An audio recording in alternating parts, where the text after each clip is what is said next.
Liebe Zuschauerinnen und Zuschauer, willkommen zurück aus der Pause und hier geht es jetzt auch gleich weiter mit unserem nächsten Programmpunkt und ich freue mich auf eine Live-Schalte nach Brüssel.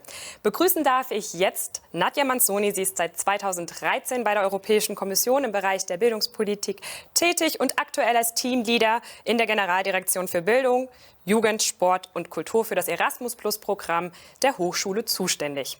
Wir freuen uns auf Ihren Vortrag mit dem Titel Digitalisation of Erasmus Mobility Management, State of Play and Plans for the Future und sind gespannt, mehr über die Implikationen der Digitalisierung auf das Erasmus-Programm zu erfahren. Der Vortrag wird auf Englisch gehalten. Ms. Manzoni, a warm welcome to you to our Bitkom Education Conference. We are looking forward to hearing your keynote on the digitalization of Erasmus mobility management and are excited what we can expect in the upcoming years. The stage is yours. Thank you very much for having me. Yes, and I see your slides. I have to. Perfect. Great. I have to apologize in advance for my voice. I am home with COVID, but I nevertheless wanted to participate with you today and share with you something we are working extensively on at the European Commission in our Director General, which is how to make the management of Erasmus Plus, in which almost 5,000 higher education institutions in the EU are actively involved with on a daily basis, more easy for them to facilitate their everyday administrative tasks so that we can so that they can focus on more the quality of the mobility exchanges rather than the bureaucracy of it. So that's why I'm going to share with you today a presentation on how we are doing this through what we call the European Student Card Initiative. The initiative is very encompassing, and I'll try to break it down for you today. First of all, it feeds into the goals of making Erasmus Plus greener, and this will be achieved when we are finished with the project by switching from paper workflows to digital workflows. At the same time, it also contributes to making Erasmus Plus more digital in general, because we are hoping to achieve that universities and students and everybody participating in the program has to reduce the number of times they have to click through the different IT tools to be able to finish all their administration. We hope to gain efficiency in doing so. At the same time, we also hope that this will make the program more inclusive, as we are hoping to get information about how to participate in mobilities more accessible to potential candidates, as we are reaching out to them, for instance, through the Erasmus Plus app directly in their pockets. And we hope that lack of information will not be a barrier to people's participation in this program. And finally, we are able through this initiative to create we're hoping to create a stronger sense of a European student identity. And I will share with you how. All this is really supported by the political engagement at highest level. And this has been endorsed in a strategy that was just published in January 2022, a European strategy for universities, as well as an accompanying policy document called the proposal for a council recommendation on building bridges for effective European higher education cooperation. What you need to take away from these is that at the European level, the European Commission and soon also in their own documents, the member states of the European Union are committed to the idea that digital connection between universities is the future. And it's the job of me and my team to figure out how we best achieve this in a practical sense. I have listed here a whole range of let's say, aspects of this big initiative that I think could be interesting for your listeners today to familiarize themselves with, which together form this European Student Card Initiative. And I will go into each of them one by one. First of all, it's important to note that in order for mobility management in Erasmus Plus to be truly digital, we need to somehow connect digitally all universities, all higher education institutions, which are participating in the Erasmus Plus program, and this is an extremely challenging task. And the way this has been done is with full respect of their data privacy and trying to also accommodate their concerns of, big databases full of data at EU level. We definitely didn't want that. So what has been created is this Erasmus Without Paper network, which is, you can imagine, like a phone book where universities call each other up and ask each other, hey, are you ready to receive this data from me? Yes, I am. Okay. And then we do it. And there is no giant database at EU level where this data is stored. It's simply an exchange of data from end to end point. And here I will let you look at the kind of exchanges and the numbers that are currently going on in this network. So we have, as of January this year, 2,376 nodes in production, meaning universities that have connected to this Erasmus Without Paper network, and some that are in development phase, so yet to join. And we are hoping this number will continue to increase, and we're supporting universities in this process. And at the same time, for those universities or higher education institutions which didn't have their own software, mobility management software to connect to this network, we are providing a so-called Erasmus Without Paper dashboard, which is a software where they can manage their mobilities. And here also the numbers are really impressive of the kind of traffic that is generated on both of these. I hope you can see the slide well. This is to show you that we have started with digitalizing small parts of the Erasmus Plus mobility management and have really big plans to further digitalize now that we have this political commitment. So this year, universities are invited and supported through help desks and guidance and so on to focus on digitalizing two big parts of their mobility, Erasmus Plus mobility, which is the agreements that they sign with other universities, where they outline how many mobilities they want to exchange and how they want to do it, as this was creating a lot of administrative burden for international relations offices.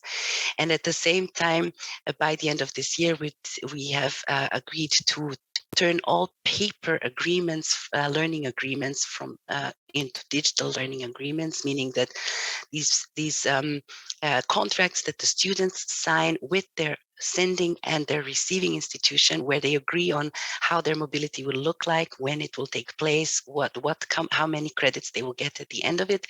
This should also take place online. And if we manage this by the end of this year, this is already a huge achievement. And we are really indebted to all these universities that are really changing their mindsets, changing their practices, learning how to digitalize, and despite all the challenges that they're facing outside Erasmus Plus, but also within. And the plan is then to move next year towards further processes which would be digitalized, such as the issuing of a transcript of records at the end of the mobility, which is a proof that the student has done a certain number of credits while abroad on their exchange. And also very excited about the digitalization of the process of application for a mobility period. So this will be fantastic move. We have many more plans further on, but I think this is already enough of a challenge. And if we set up this process correctly, then further documents as we go along should not be such a big of a step to digitalize. I'd like to also mention here that we are aware that many universities are starting, or have already started years ago, multilateral exchanges. And we also ourselves are financing European University Alliances, which are multilateral groups of universities, 6, 8, 10 of them, that exchange students between them. And we are going to really prioritize digitalization of those processes, because we know that they take a lot of time. Now, more focusing on the student experience in this rather than the university experience, there's something for them too in this process. And that is the Erasmus Plus app, which I invite all users to download, either on Android or iOS, and it's even to peruse if you're not an Erasmus student yourself. This app is intended as the student-facing part of Erasmus Plus. We haven't had this before. As previously we provided IT tools for universities, but now we also have this tool for students. And for now, this is, you know, really a starting point, and it's mainly now providing multilingual information for future and current mobility participants to be able to get more easily digestible information about potential opportunities. It also creates a student card inside the app in case a student has logged in using one of the methods that provides their identifier, and not to go into more technical details. And also for the Erasmus Plus dashboard users, it provides the option for a student to manage their mobility procedures on the app. And this is really great potential of this app that we will develop further. So in the future, we want to allow the student to do more and more things on the app instead of logging into complex systems online. And we want to have a fully digital European student card available to them, as well as, you know, integrate all our different systems. We are aware that the EU can have many different IT systems for universities and students to log into and so on, but we are very much aware and want to integrate all of them, such as, for instance, the online linguistic support. Which is something that language courses that the students do when they go on a mobility. We want them to be able to do that in the app themselves. Also review their mobility experience, for instance, their traineeship, and help other students. For now, we would really like to encourage students and participants in Erasmus to go on the app to leave tips and engage through the app, especially those alumni that have finished their university, to go on the app and share what they have learned in the app, so that future students can find it more less scary to go on a mobility abroad. And now that we've come out of the pandemic, we see a huge interest in learning mobility, especially traineeship mobility, which is also remunerated well through Erasmus Plus. And we want to create a buzz around this app. So up until March 2022, we have this competition campaign. We're looking at which city is able to engage their mobility students most. And in the app, students are able to leave their tips, and the city that will get the most tips will be called the Erasmus Destination of the Year. And it will be announced at the Erasmus Generation meeting on the 10th of April, organized by Erasmus Student Network in Porto. Then I have to move to another element that is linked to this, which is the European Student Card that I briefly mentioned before. And you might be wondering, you know, students have so many cards already, probably a full wallet of them. What's the point of yet another student card? Is it another plastic card that is polluting the planet? All these are very legitimate concerns, and something we very much have in mind. So we wanted to just reassure you and students that this is not an additional student cards that the Commission is pushing on to students and universities, but rather an initiative to create to add some European elements, attributes to an existing student card that the student would have either from their university or from their national authorities, or even in some cases their banks or their youth associations. So there are many different models across the EU, and we, together with an external contractor, we're very much looking at, just finished actually, a big analysis of the different systems in place in Europe to be able to build on them. And the idea is that by adding this European logo and a hologram to existing student cards, the students who go abroad, and there are many of them now, as we know, they can access services more easily on campus, like libraries, cafeterias, canteens, and others, but also off campus, like transport and so on. So they can prove their student status even there when they're abroad. And since we're trying to build a European education area, this is absolutely needed.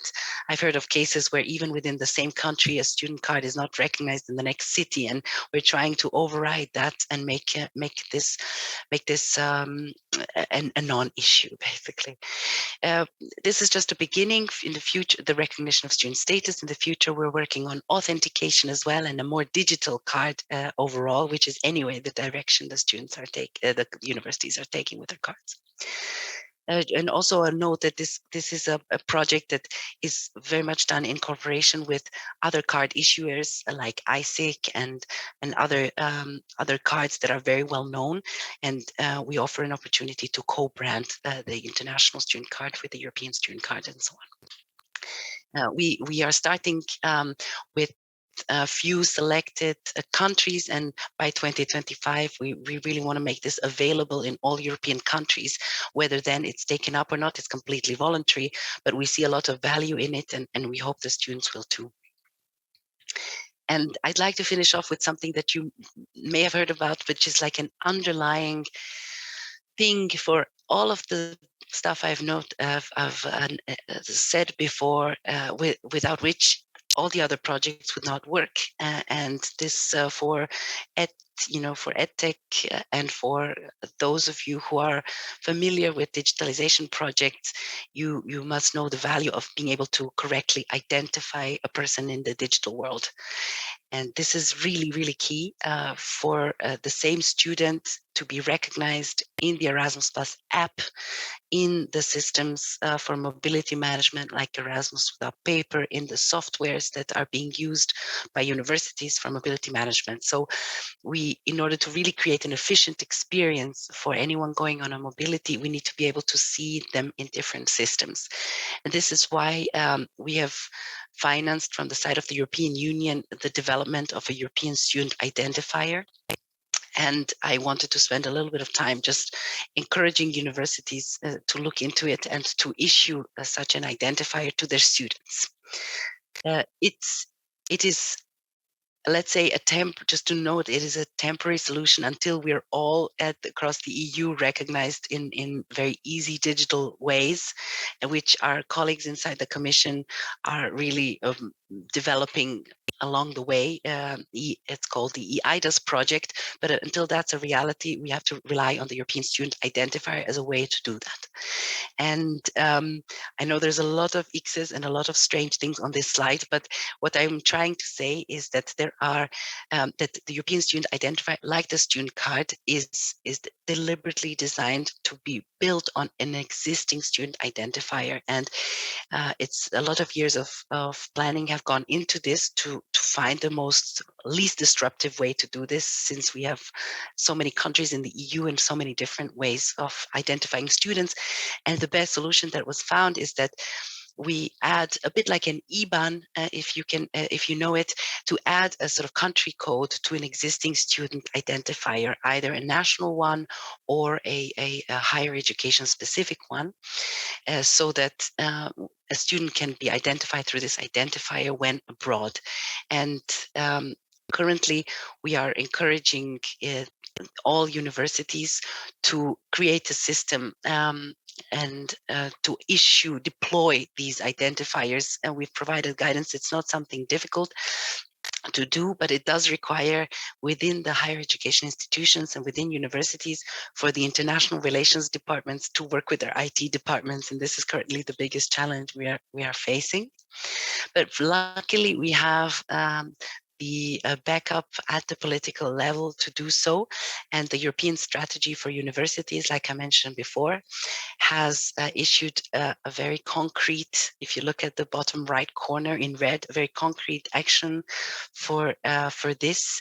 And we have luckily the backup of the member states and the universities to do so. So to scale up the European Student Category Initiative, they recognize that we need to issue a unique European student identifier to all, and the necessary support will be provided to do that. And we hope that with this we have all the elements in place to continue our digitalization.